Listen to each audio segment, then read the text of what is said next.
Hello again, everyone. Welcome back to Starflight. This second episode is going to be a lore episode where we discover the backstory of the game.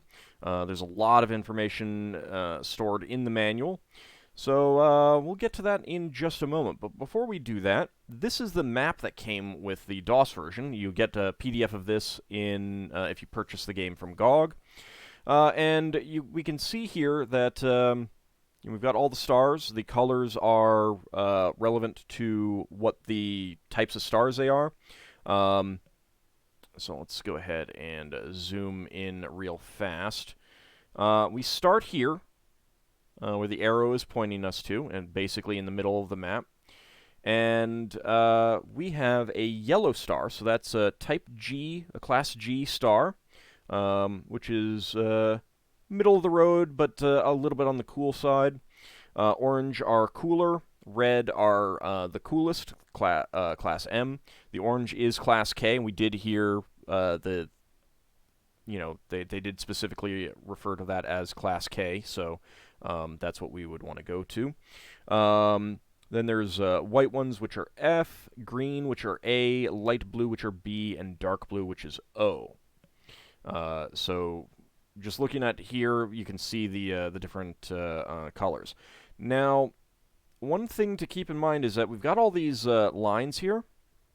These lines represent essentially wormholes. We'll get more information about that soon, but again, it's not exactly a spoiler because this map came with the game. Of course, it doesn't actually tell you what these lines are. I believe that these are just some artifacts, so ignore these lines on this. But there's lots of stars to explore, and these green circles, I believe, are nebulas, and shields do not work in nebulas. These non-green circles, we haven't learned what those are, but again, it is telling us something, and this is the map that came with the game. These are actually the controlled space of some different stellar empires. Now, we learned to avoid 13584, which is... let's see. 84 is going to be over here. 130...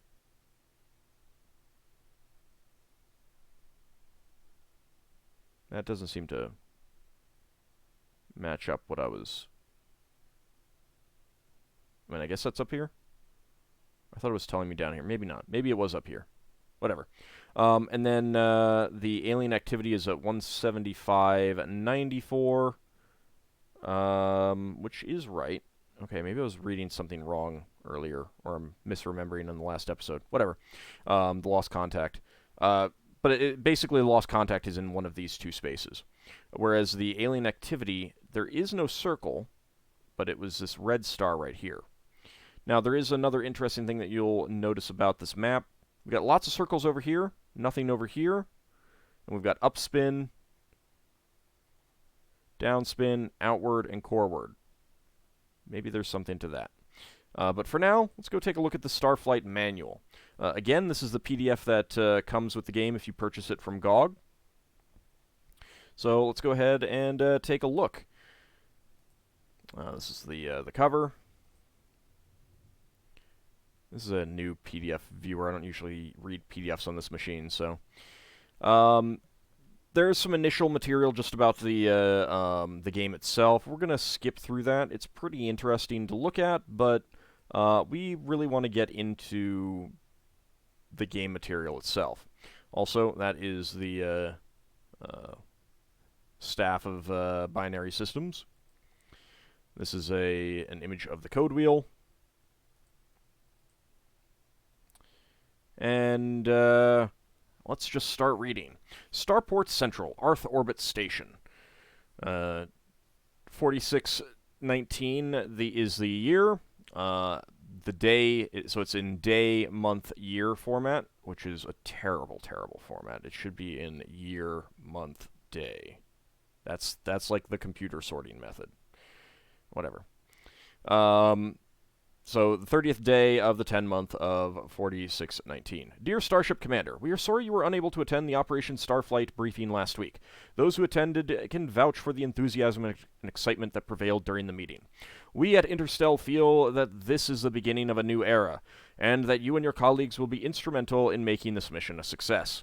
To make sure you will have all the information you need, we have included a copy of the briefing transcript and your own copy of the technical reference manual.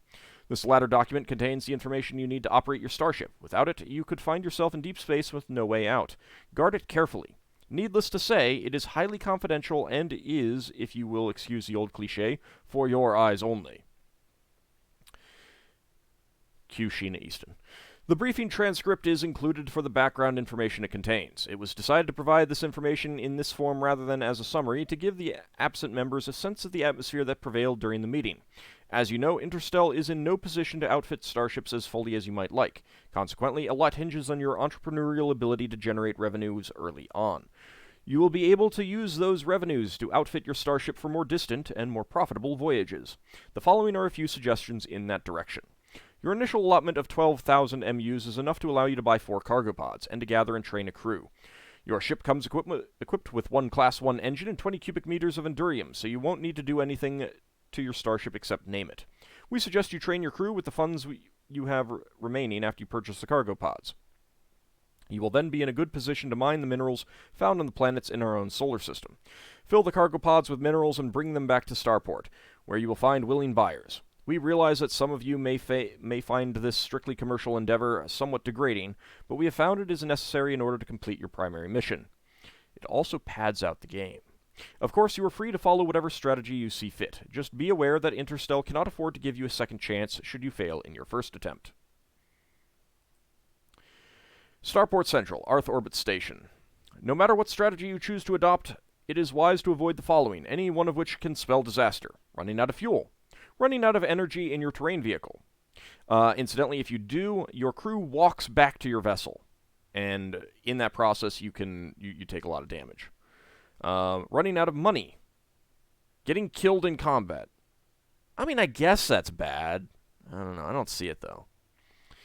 Landing on a planet with crushing gravity. And this is one reason why you want to have a good science officer, and you need to train them up, because at skill of 50, they can't always tell whether there's crushing gravity. You'd think that might be a little bit easier to tell, but hey, yeah. Engine or communications failures. Getting killed on planetside by storms or hostile life forms. Another reason to have good science officers. In addition, we recommend that you check your notices and starport operations before embarking on a journey. Notices often contain valuable clues and may help you avoid potential disaster. It will also start, after a time, it'll start the actual game story going. On behalf of all the personnel here at Interstel headquarters, we would like to wish you great success in your mission. May the Rock of Truth shine brightly upon you. Terrence Willwater, Director, Interstel. Briefing transcript. The following is a transcript of a briefing before a group of Starship Commander trainees. The briefing was chaired by Vice Director Fexapotex and included a cross-representation of various races. So Fexapotex, I believe, is a Veloxi. So he is one of the insect guys. So let's go ahead and use some voices for them. Thank you for coming, everyone. Please be seated. You have all been carefully selected for your special skills and abilities and your aptitudes in the areas of diplomacy and exploration. We are counting on this driving force inherent in all of you to help answer the puzzles and riddles that have long plagued our scientists. While conducting research in the southern hot zone 15 years ago, on the 16th day of 10-month 4604, a team of Interstel scientists found a deep shaft in the crust of the planet, leading to a vast and ancient underground network. Investigation revealed this to have been built by the first colonists of Arth. Please, people, may I have some quiet? Thank you. I assure you that this conclusion was reached only after many years of careful study. At this point, there is little room for doubt that Arth was, in fact, colonized by a group called Noah 2, and that this group came from a planet called Earth. I'm sure you can all appreciate now why this information has not been released to the public. Obviously, it is vital that up-to-date proof be offered when we commence public announcements. Otherwise, the notion that Earth was a real place and that Noah 2, an actual group, would be met with skepticism, to say the least. I realize that the acceptance of a new system of beliefs and of new technological concepts is a difficult task. Many of you may still be skeptical. This is perfectly understandable. I only ask you to bear with me for now. After this briefing, you will be seeing some hollow footage, which will, I think, cast any doubts from your minds. And, of course, when you begin your explorations, you will be using the new technology yourselves. As you might imagine, this discovery answers a good many questions, but it also raises quite a few. There was an old empire and a great interstellar war. From what we have been able to piece together, it appears that during the final stages of the war, when the empire was facing imminent defeat, an ambitious colonization project, Project Noah, was launched by an organization then known as the Institute. The reasons for the war, for Noah 2's failure to maintain their level of technology, and for the Empire's final fate have not yet been determined. We have, however, found several references to Ulek, Gazertoid, Phlegmac, and believe these to be names of races which were hostile to the Empire, possibly responsible for its downfall. Further evidence confirms the theory that the humans Eloan, Thrin, and Velox, referred to then as the Veloxi, were all part of the old empire and were represented in the Noah 2 group. In addition to the historical data, we have uncovered sufficient technical data to let us reconstruct some of the old empire technology. The most significant area of this technology has focused on peculiar lumps of crystalline matter which the empire called endurium. It was on this substance, unlike any we have ever encountered, that their superphotonic, or faster-than-light, technology was based. Fortunately, there was enough endurium in the underground colony to allow us to experiment freely and actually construct a few prototype starships. Yes, we have constructed starships, and superphotonic technology does work. The next phase of our experimentation involves exploration. Our scientists and the public are eager for answers. In front of each of you is the Captain's Technical Reference Manual. Information relevant to your mission can be found in the main body of the text. Other information allowing you a deeper understanding of those with whom you will deal has been compiled by our researchers and can be found in the appendices. Should you decide to participate in the exploration of the unknown, you will be given command of a ship and your choice of crew. As an additional incentive, you will be paid for any discoveries you make. You may use this money to purchase anything you desire or to train your crew and modify your ship further. One final note. You are not the first Insterstel exploration group. The first group, which consisted of 13 ships and 78 explorers, was dispatched 5 years ago. Well, there's your problem. You started with 13. It's an unlucky number. Should have gone with 9. To date, only 2 of these ships have returned, and we have no word as to the status of the others.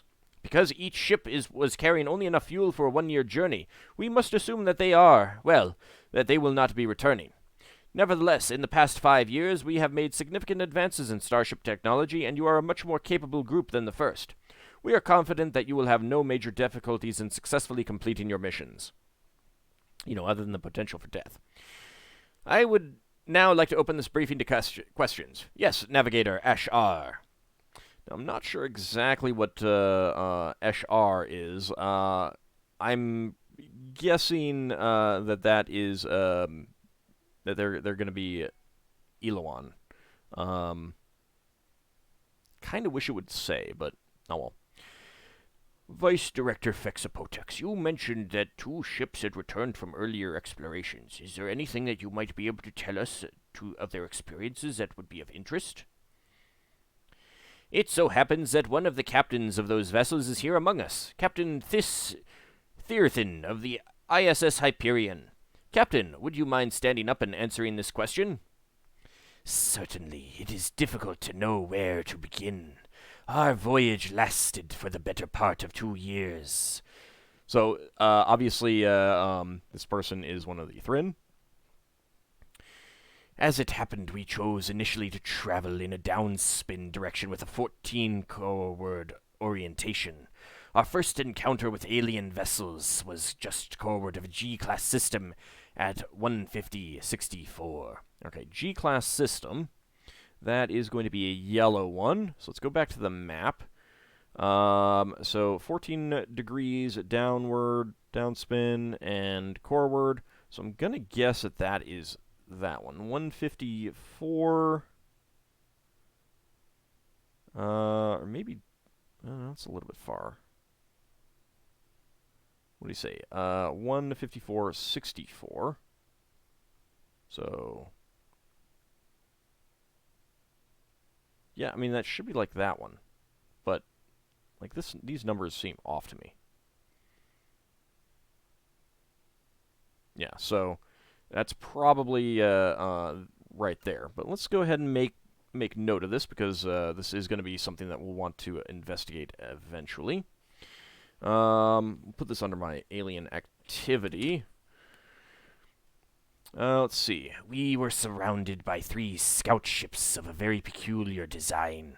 Upon entering communications, we were astonished to find that these ships were manned by Elawan.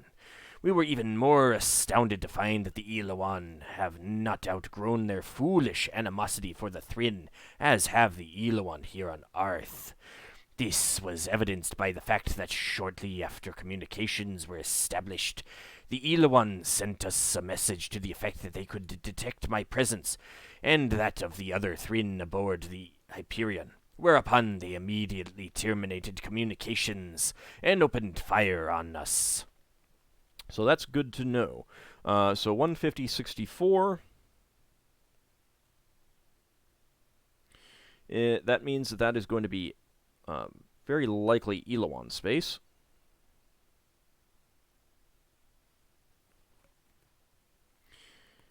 Just writing this down.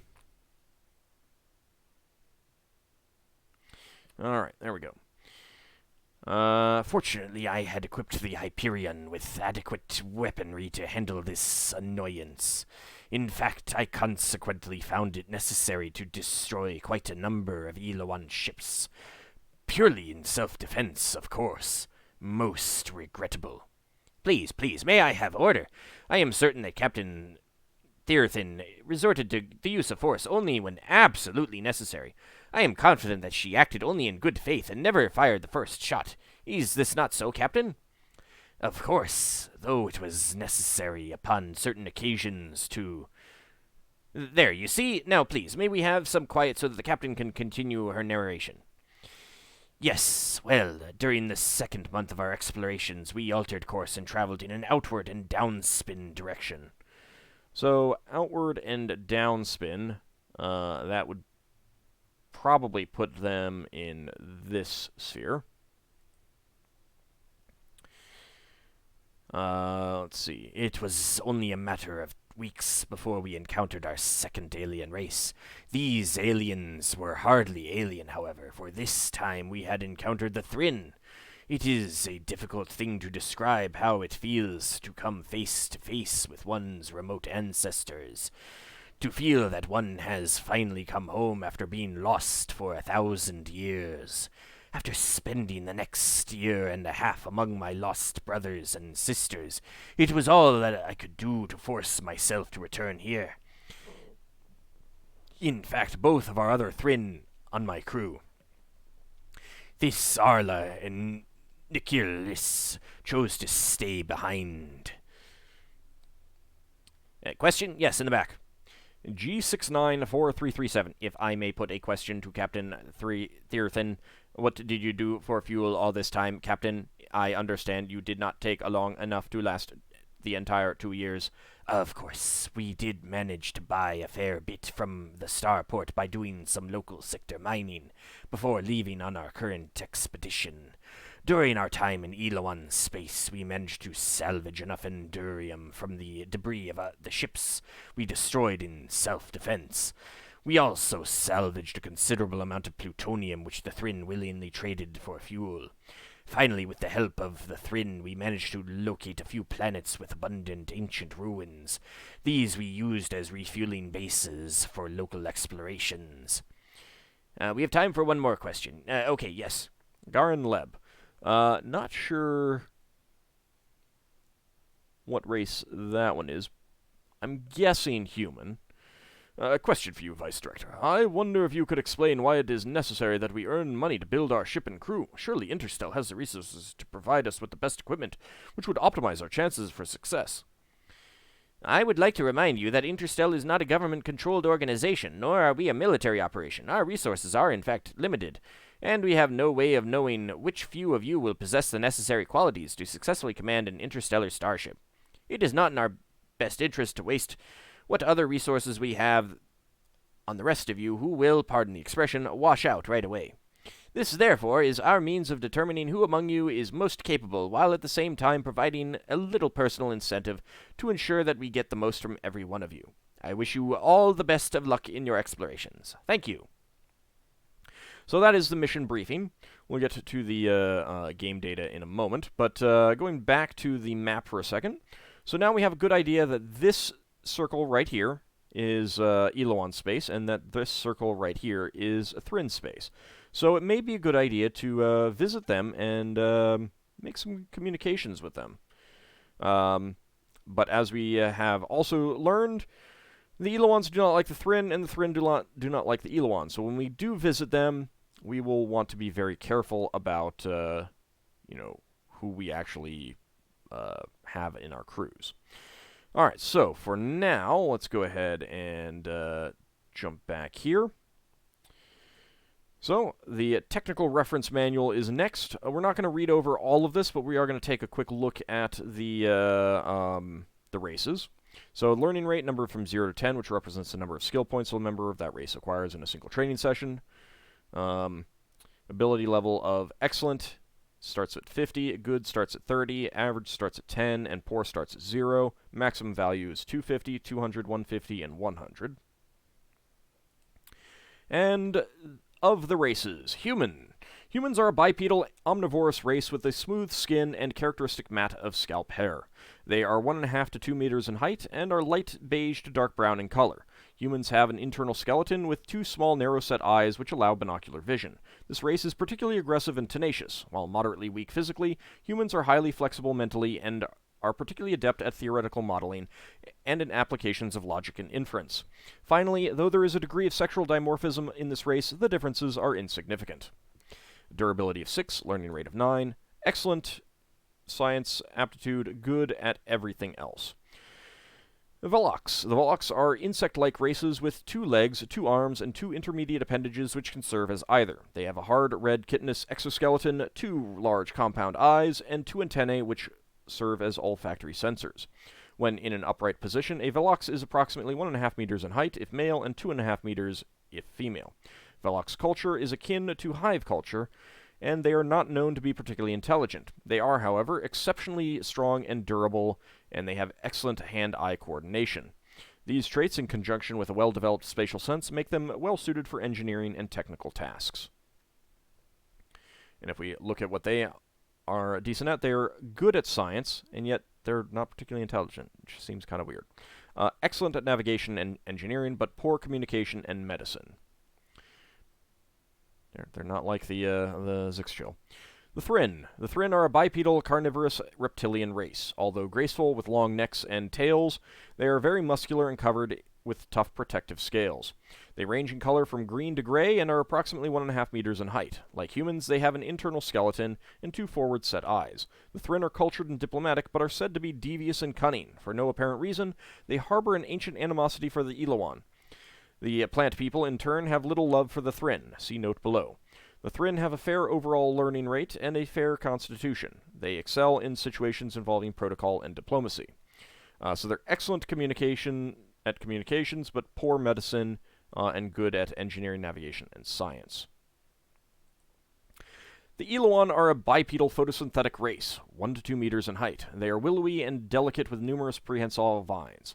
Their color may range from a light yellowish green to a deep greenish blue. They have 2 large compound eyes, which are characteristically a deep reddish brown.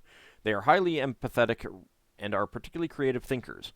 Although weak physically, they excel at interpersonal skills. Their excellent learning rate allows them to learn all skills relatively quickly. So they're average at science and engineering, good at navigation, excellent at communication and medicine, and they have the best learning rate of 10. So it'll be the cheapest to get them up high in communications and medicine. Androids are sophisticated automatons and not strictly speaking a race. Because they are constructed of metals and plastics, they are the most durable of all races. At the same time, however, they cannot benefit from training because their programming is hardwired and their skills are set at a fixed efficiency level. Of the numerous models available, Insterstel uses a popular biosynthetic DX99 series, best suited for use in tasks requiring straightforward computational and linear analysis. So durability of 10, science of 50, navigation of 150, engineering 100, communication 0, and medicine of 20, as we have discovered. Skills overview. At skill levels greater than 150, a science officer can detect aliens over long distances and can pinpoint their position. So that's pretty important. We'll want to get skill level up to 150 as soon as possible for our science officer. Navigation. Navigators with skill levels of 150 or below will not be able to see... let's see. Okay. A poorly trained navigator will have difficulty spotting fluxes and may even cause your vessel to hit one accidentally. So that is what these lines are. These are fluxes.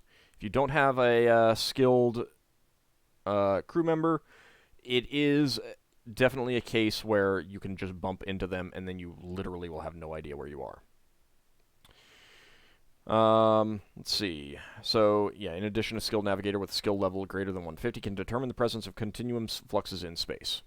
So, that's what we get. And the more skilled the navigator, less time it will take and less risk your crew will face. Does the navigator fires the ship's weapons, missiles, and lasers. More skilled the navigator, the greater accuracy of the shot. So again, that's why we want to get them high. And if your navigator's skill is less than 200, your terrain vehicle may become lost during storms on a planet's surface. Alright, engineering. Let's see. Doesn't say anything about the skills. We will want to definitely do some, get that high for ease of repairs. Communications. Alien races will be your primary source of information. The communications officer interprets all communications using an onboard translating device. Again, doesn't say, but the lower the skill, the less accurate the translation will be, so there can be words that are just gibberish to you. If one of your crew is a member of the alien race, your communications officer's skill level will be effectively increased by 25 points. And if the communications officer themselves happens to be a member of the alien race, his skill level is effectively increased by 50 points. So that is something worth keeping in mind. It does mean that a lower tier Eloan would be pretty good at talking to the Eloan, and a lower tier Thryn would be good at talking to the Thryn. Medicine. Doesn't really say anything about the doctor's skill level, but all injuries heal naturally over the course of time at a rate proportional to the doctor's skill level. So, but there's no apparent break point. The captain. Although there is no single command skill, your captain's combined skill levels in the above 5 areas contributes to your ship's apparent power. A highly skilled captain can effectively double your ship's perceived power. Also, if any of your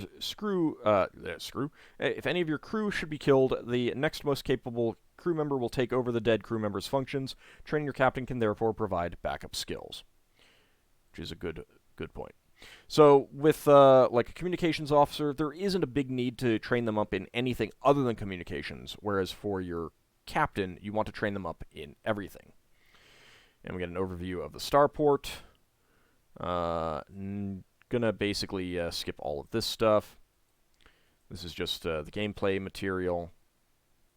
So sensors in orbit, mass of the planet in tons, bio, percentage of life density, percentage mineral density. Note 100% life or mineral density would be the maximum possible under that planet's geological and life-sustaining conditions.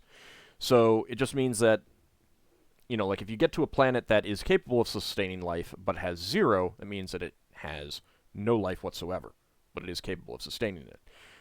If it's 100%, then it is just as teeming as possible. And like on a temperate world, that could be, or a tropical world covered in forests and stuff like that. But on a rather inhospitable world, that could just be very, very, non-dense.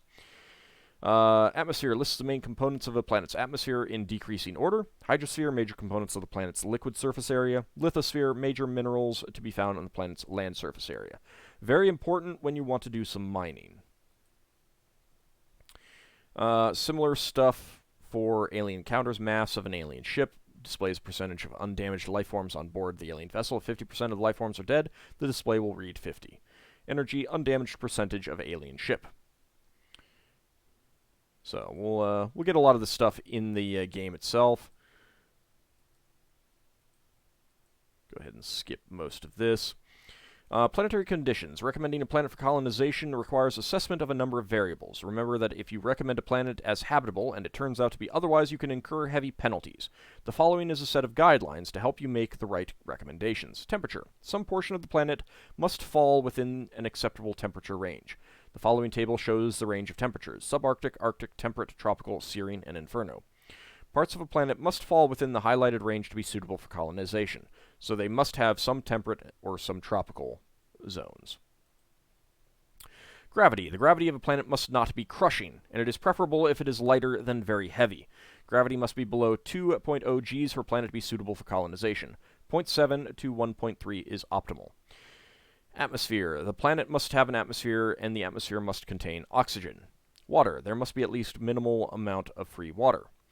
Atmospheric activity. Planets with violent or very violent atmospheric activity are unacceptable. The following chart can serve as a guide. None, calm, moderate, violent, very violent. So none, calm, and moderate, those all make good colonization targets. Biodensity. Planets with a high biodensity are more preferable, but this is not a necessity. Minerals. Planets with abundant mineral deposits are also preferable, although this too is not a necessity. Note that a planet may be suitable in a number of ways, but have just one feature that makes it untenable as a colony world. Also, there was something that I just realized. There was a note that I don't think I read about the races.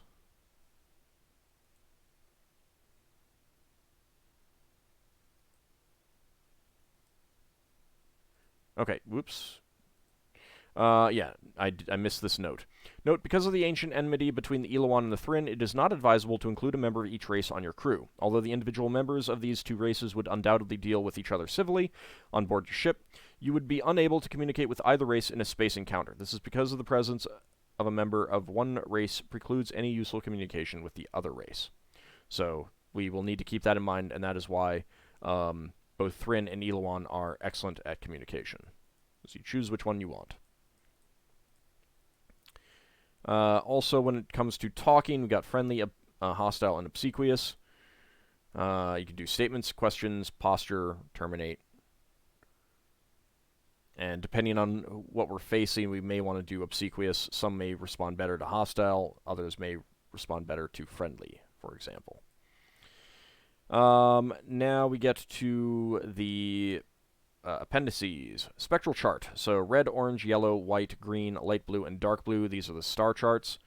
Class M, Class K, Class G, Class F, Class A, Class B, and Class O, from coolest to hottest. Planet surface chart. Red are molten, so we wouldn't be able to land there. Brown are rock. That means that we would be able to land and collect a lot of materials. Blue is ocean. You can still land on those. White is frozen. And violet is gas giant. So we'll probably, for worlds that we're looking for colonization, we're probably going to be looking primarily for the blue ones, but some brown ones should also be okay. And if you land on violet ones, gas giants, that's death. Mineral value chart. So you get 40 per cubic meter of lead, 60 per cubic meter of iron, 80 for cobalt. The asterisk indicates that it's a repair material.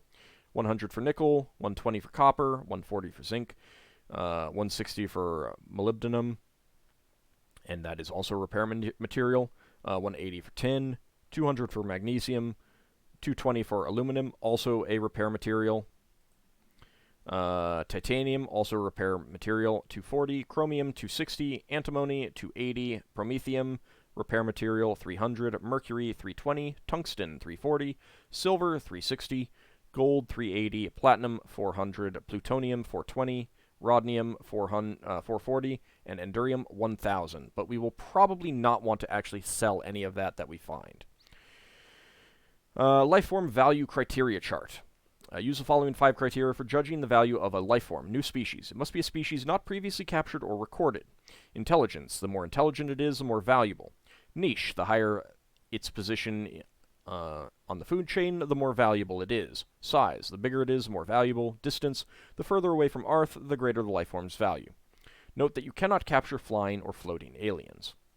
And aliens can and will attack. Energy usage chart. So, hyperspace travel, 0.48 to 0.16 cubic meters per coordinate traveled based on engine class. So the lowest class uses more, and this is one reason why the very first thing that you want to upgrade is your engine as much as possible. And it is arguably a reasonable idea to bump up in steps. It will be more expensive, but depending on what you're doing, it will just, each step is way more efficient. Firing the laser uses 0.01 cubic meters, firing missiles 0.05 cubic meters, shields raised 0.1 cubic meter per star hour, and launching or landing 0.25 cubic meters per G of the planet. So we'll need to keep that in mind as well. Appendix C, excerpt from the religious writings of Arth. So this is pretty important for the backstory.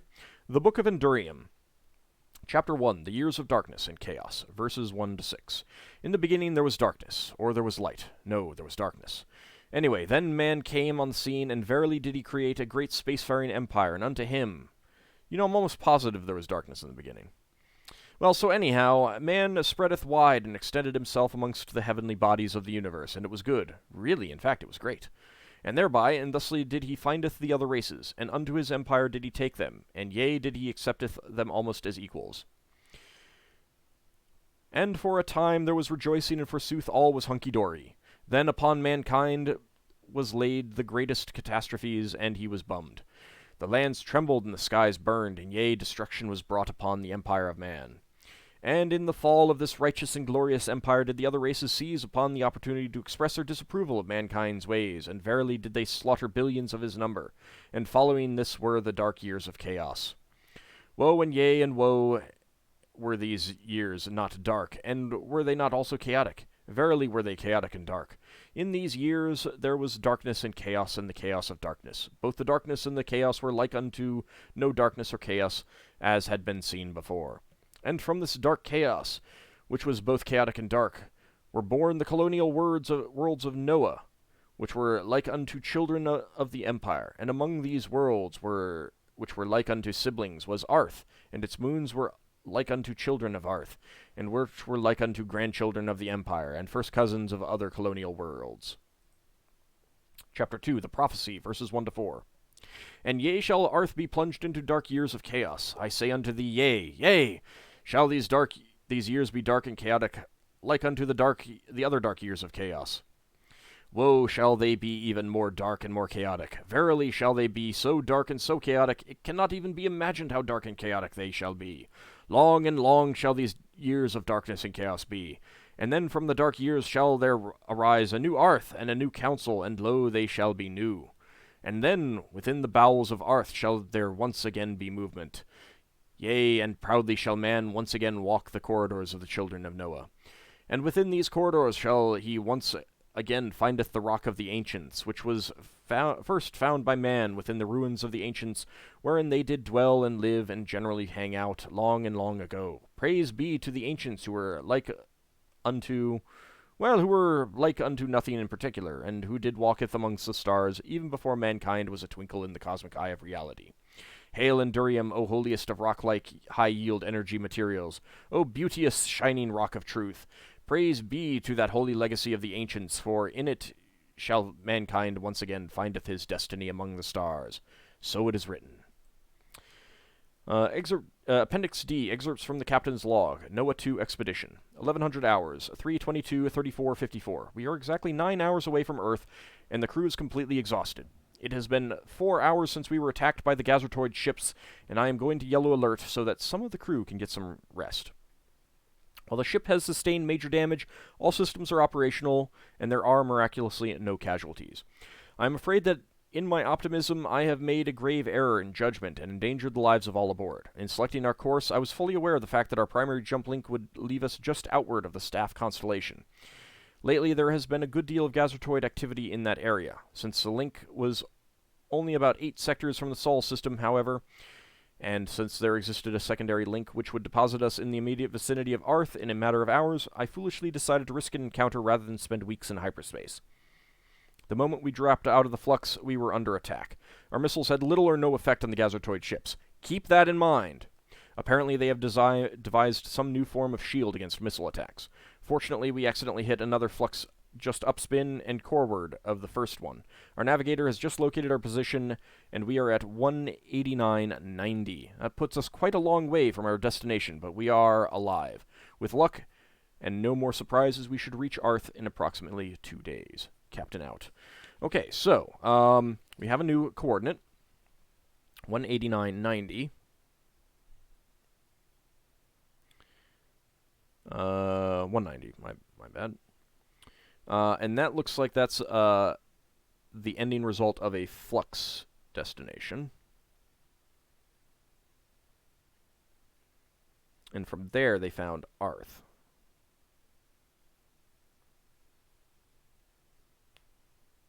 Need a bigger notepad. Alright, so, 189.90, that's probably, 189 and 190. Let's go back to...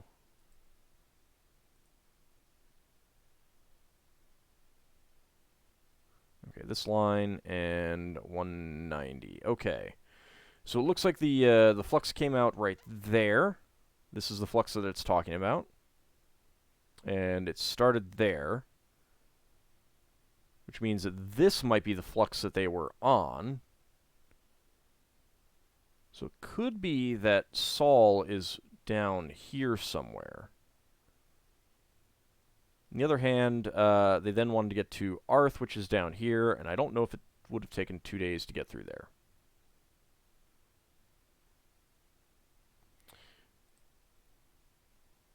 Let's see what else we've got.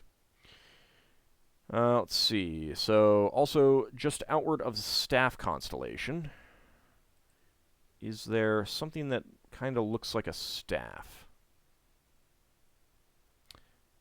Like, there might be something that calls this the Cross constellation, I believe. If there's something that looks like a staff, I'm not clearly seeing it, so I'm not sure.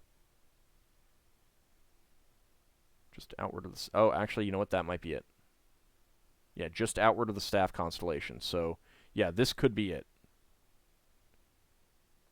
Okay, so that might be the Staff constellation. Okay, that's good to know. Appendix E Timeline. With the information we've discovered in the underground colony ruins, our researchers have been able to piece together a timeline which we feel is fairly accurate. We are still not sure about a lot of the details, and many of the references are obscure. We are hoping that from your explorations, you may be able to provide us with enough data to fill in all the remaining gaps. 2100, man discovers Endurium. 2150, man discovers Endurium's application to superphotonic technology and begins exploring. Colonization begins. Start of Empire. 2300, man meets Velox. 2650, major Endurium finds usher in Empire's golden era. 2675, Empire discovers Spemen. Now, that's not one of the races that we have, so they may not have actually joined the Empire, or maybe they just didn't end up on our planet.